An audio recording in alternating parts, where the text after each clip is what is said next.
It's Positivity Wednesday, my good friends and even gooder haters. And you know what that means? Time to find something to praise in the repugnant, festering, activist-infested, stain-ridden, lovely and beautiful video games industry we love so much. And who better to make us all smile, ear to ear, than Sony?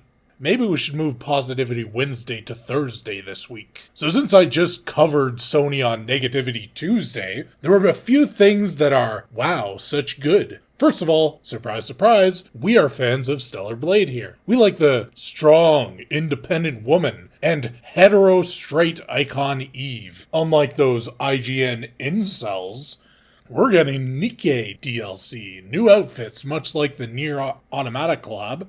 And from the sounds of it, a new boss fight and even a new area. Probably the last big DLC with the game before they move on. Now, Stellar Blade was a surprise. It looked like an average action game with a top-notch waifu, but it ended up being the rightful game of the year until it was ousted by Astrobot, a male robot who was just handed the win by the Patriarchal Game Awards. And soon, Eve will be on PC. She doesn't really need mods, but we'll see what people can do with it anyway. And they are estimating beating sales on PC, which, frankly, is hard to believe. Stellar Blade made over $40 million, according to their financial report. Quite good for their first game of that sort. It sold 1 million copies very quickly after launch, considering the size of Shift Up and it being their first single-player console game. However, on PC, there will be a few things going against it. It is a game meant for controllers. It is not a brand new game anymore. The portion of the PC audience that already has a PS5 could have bought it.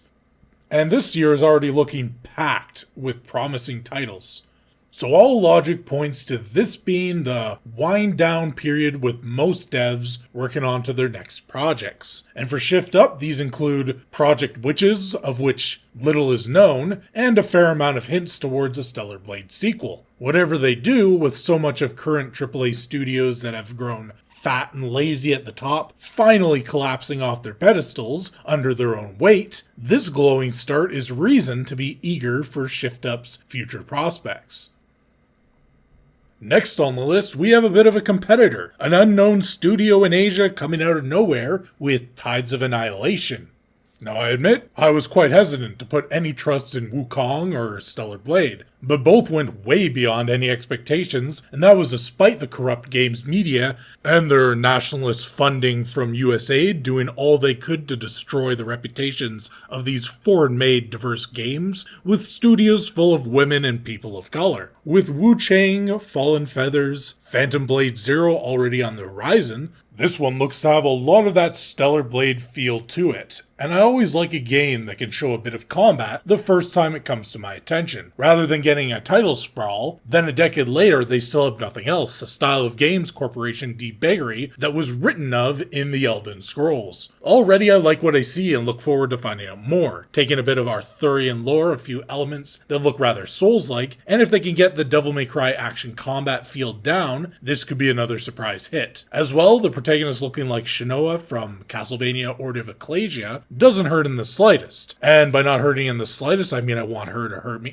I just covered Sony's directional change after dropping so many live service games, and while it's a bit early to expect many changes to it already, seeing a new Onimusha game that captures the old school Onimusha feel is pretty much spot on what I was asking for in regards to returning to the sort of games that we're making or having third parties made during their first two consoles of the Sony. If only I had waited a day to make that vid. But in my defense, I was expecting absolute hog swallow from Sony's station of play. They did that whole subversion of expectations in a way that not quite delighted, but almost bemused. Onimusha Way of the Sword looks like a PS2 game with smoothed out graphics, which is exactly what I want, captures the combat feel, adds some environmental abilities. These games were so good, but the tank controls of the time held them back quite a bit. Now if that gets fixed up, and we may even see that for the Onimusha 2 remaster they also announced, this series could be seriously great. You may remember a year or two ago, they came out with an alright cartoon series and started talking about remasters. My thoughts were they could revitalize the series, and this is something to keep your eyes on in the future. In the 80s and the 90s, the entertainment industry was exceptionally good at always matching their projects with something else. So you get merch, toys, comics, TV, games, movies, all coming out around the same time, and they use each of them to advertise for the others synergistically. Heck, TV cartoons were originally made as advertisement for toys. Yet some of them ended up being some of the best cartoons of the era. Things like Transformers, G.I. Joe, He-Man. It's a really solid strategy. It gets the audience more content, in Onimusha's case, a new game and a new show, while also behaving like advertisements. Which is nice because advertisement is extremely expensive. So, all in all, was it a good Sony State of Play? Maybe. I'm sure a lot of people have different opinions on it, but even getting a few games, sometimes not that bad. Tides of Annihilation looks pretty good. Definitely intrigues me. Onimusha as a reinvigoration of the past. You have a new game. You have something from long ago coming back.